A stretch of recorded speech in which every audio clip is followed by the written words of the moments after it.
Hello, Victoria. Hello, Deb. How are you today? I'm great. How about you? I'm well, thank you. Good. Thanks so much for joining us. I'm really excited for the My Wired Style audience to hear a little bit about you, sort of your strengths, the things you've done, and the things you're starting to do, the things that you're actually launching out in. Thank you. I'm excited to be here. So now let's talk a little bit, Victoria. You have a very interesting background. So I'd love it if you wouldn't mind sharing with the audience a little bit about yourself, your life, your career. I mean, where do you live even? I live in Southeast Texas between Houston and Galveston Island, Mm-hmm. and I have had many careers in my life. I started out going to college right out of high school at 17, had no idea what I wanted to do. I left within a semester, went to trade school, worked in cosmetology. I've worked in medical coding analysis. I've done all kinds of careers. My last one, my most recent, I should say, was as an engineer, Wow. and specifically as an engineering instructor at a major university. You know how they do that. Mm-hmm. And so I left there a little over a year ago to pursue something similar but a little different, allowing me to use the parts I loved about that job and get rid of the parts I didn't. So let me get this straight. So you're one of those brainiac professors that actually taught engineering? Well, I don't know that I'd call myself a brainiac, Well, but well, I yeah, would. I did teach engineering. I certainly would for sure. Well, So tell me, what made you go into, I guess, even into higher education? I mean, was it about the students? Was it about engineering? Was it both? actually, it was just a lucky thing. Hmm. They really needed somebody to teach, and I just happened to be there doing a research project, and they needed a teacher. I needed a job, and it just worked out. I figured I'd stay for a semester, and I stayed for 17 years. That's some accidental career. Right, accidental career is exactly what it was. But I wound up that I absolutely loved it. I kept teasing everyone I was going to go out and get a real engineering job, and it turned out I didn't want to. I loved working with young people. Well, I was going to ask, what really drew you to it? What's the piece of that after 17 years? There must have been something really substantial about it that not only did you enjoy, but that you felt you did really, really well. What was that for you?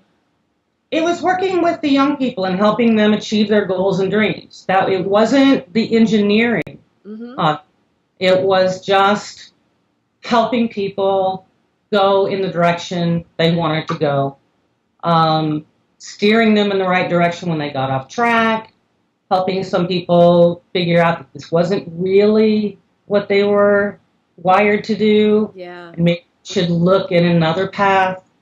So it was just all of those kinds of things helping young people find their way. Well, let's be clear. If I was your student, you would definitely be telling me to find another path. I am sure of it.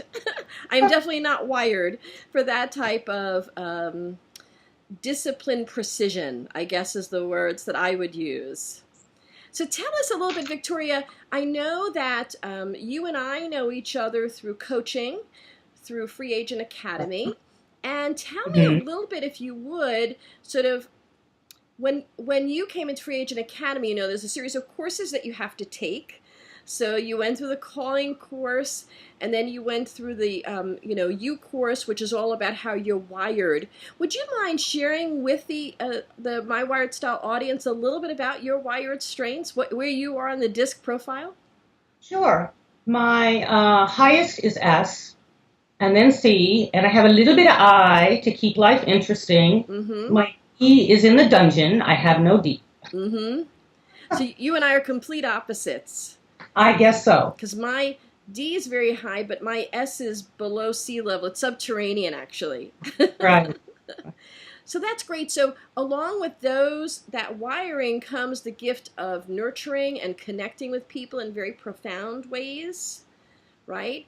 Certainly precision. What are some of your other strengths that you've recognized through the years and you happen to have seen on the report, but clearly you've seen them sort of in action in your life? Well, primarily I love working with people. Even though I have a high C aspect, if you put me in a little cubbyhole and say, do these little detailed jobs, I can do that, Mm-hmm. but not for long. Yep. I'm just not that happy with it. Yep. So I really love to deal with people. I love to work in teams. I love to feel like I can be the cohesive strength in teams when the people on one end are going crazy and the people on the other end are going crazy. I Mm. can bring them all back together. So you could be that mediator that sort of I, brings both parties together.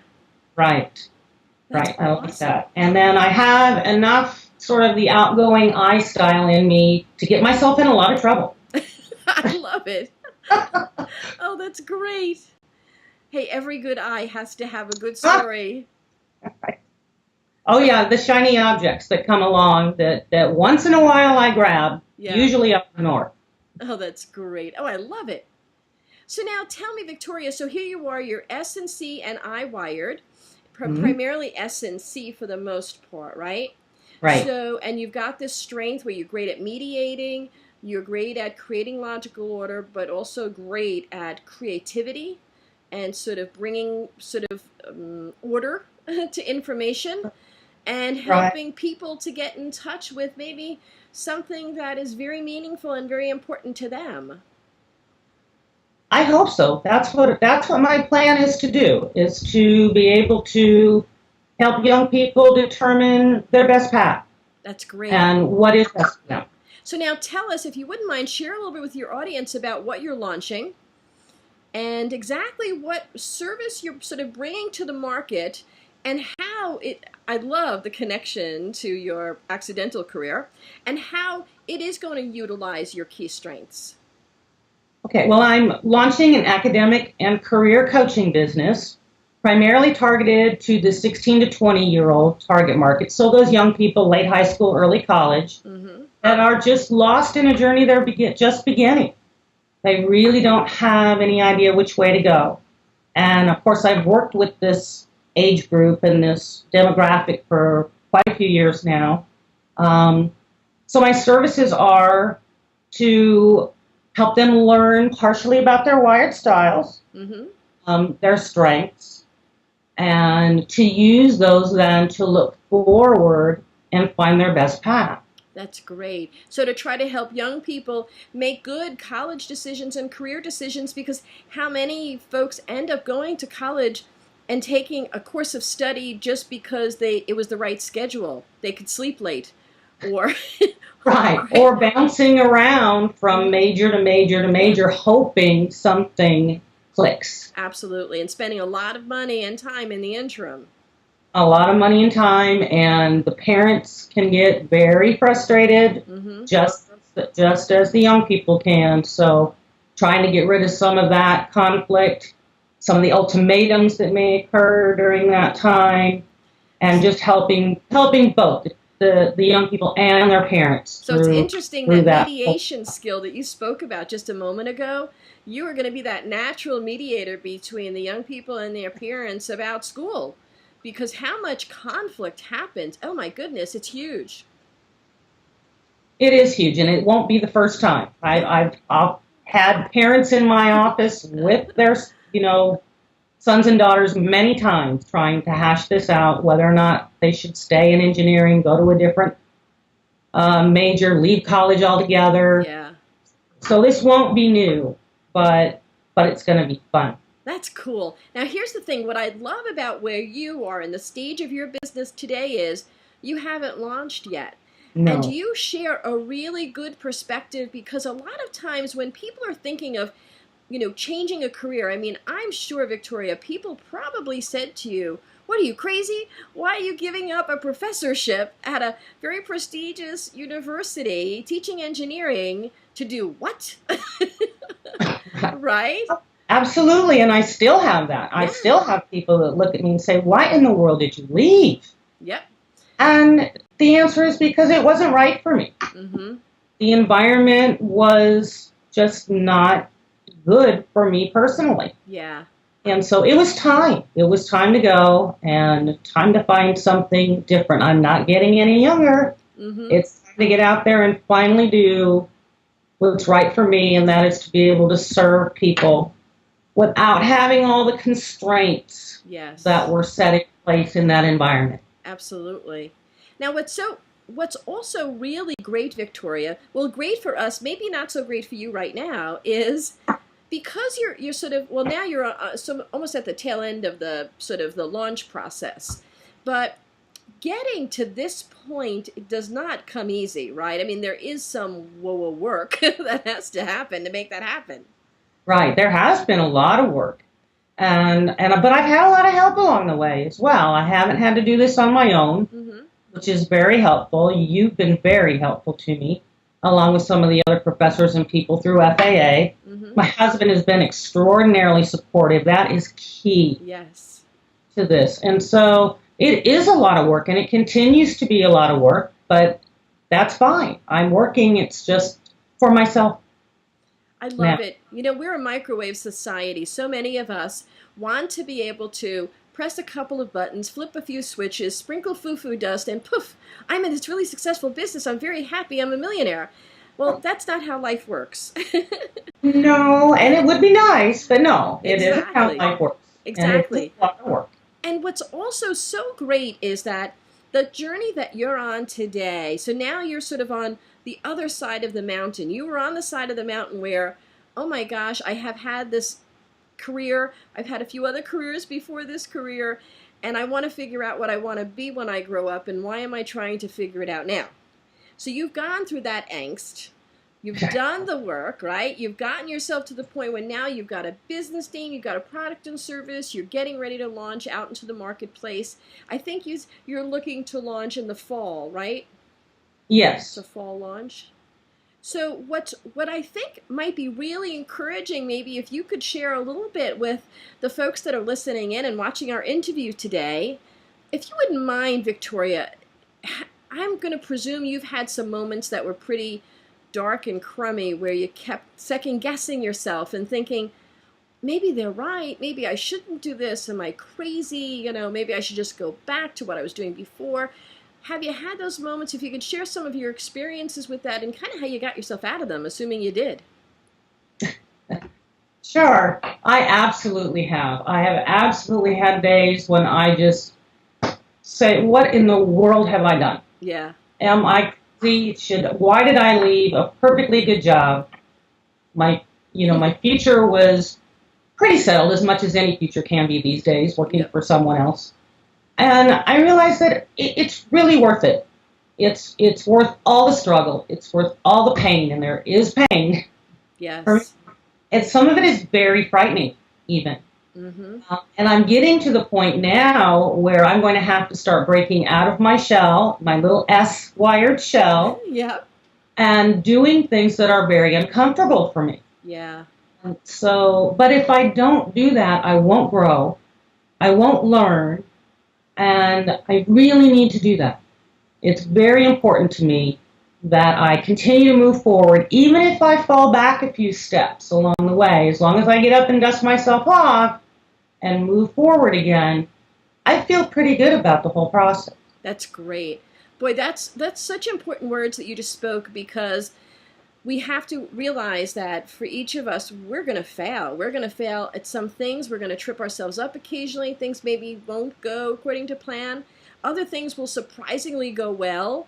And all in all, as long as we're constantly focused forward and moving forward and doing what we know to be true, to be the best, the best next thing, the best next step, and kind of stepping out in faith with some really good counsel, that's just part of that process, right? That kind of icky feeling that eventually you'll just get used to.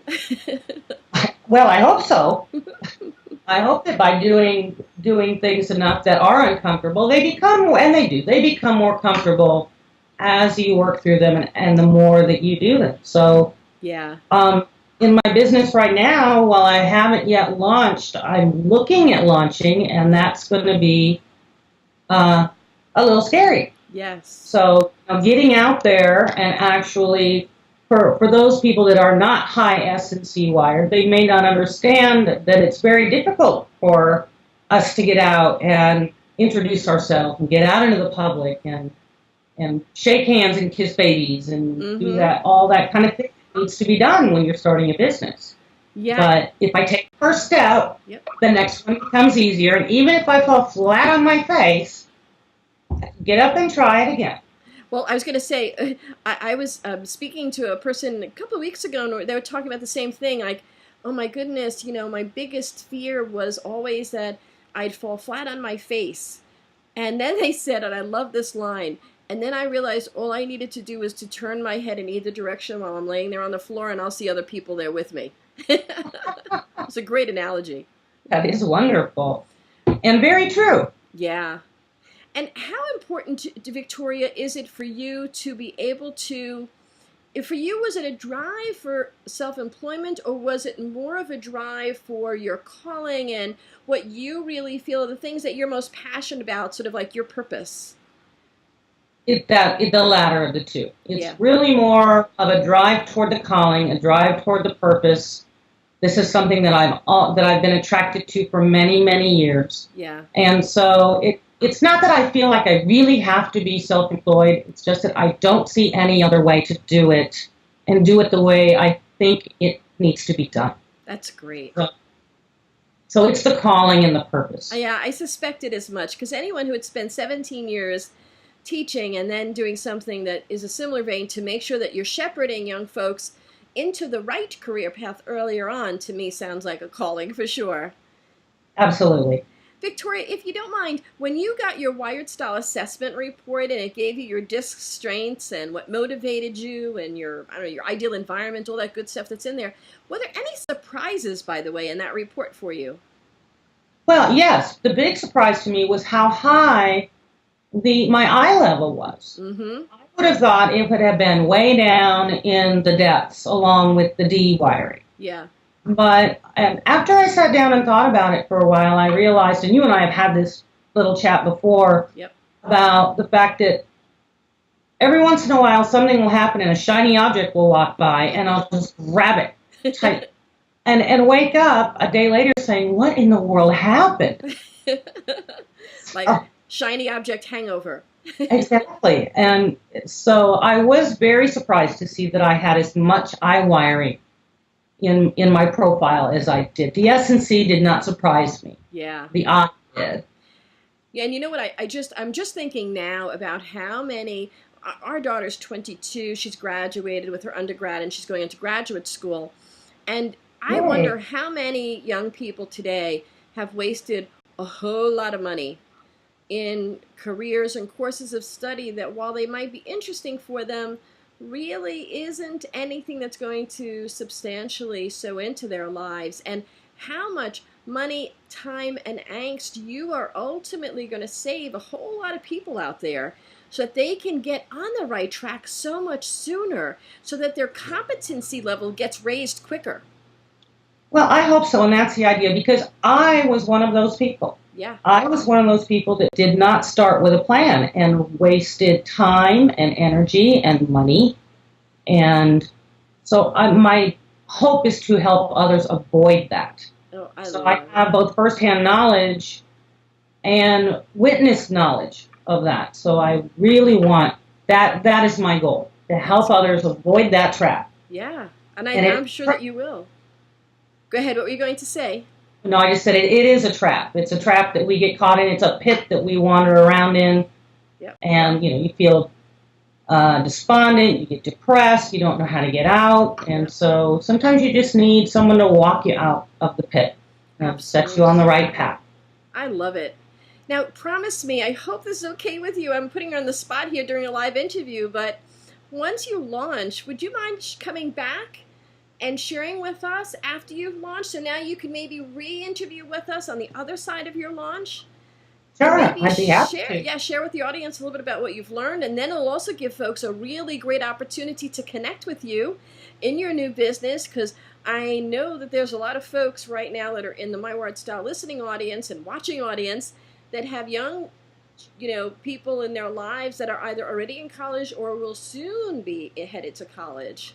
So I just think that your perspective and your wisdom will really be a benefit. Well, thank you. And yes, I'd love to. I would love to help any way I can. Hey, Victoria, thanks so much for spending time with us today. I really do appreciate it. You're welcome, Deb. Thank you for having me. Thanks. Bye-bye. Bye.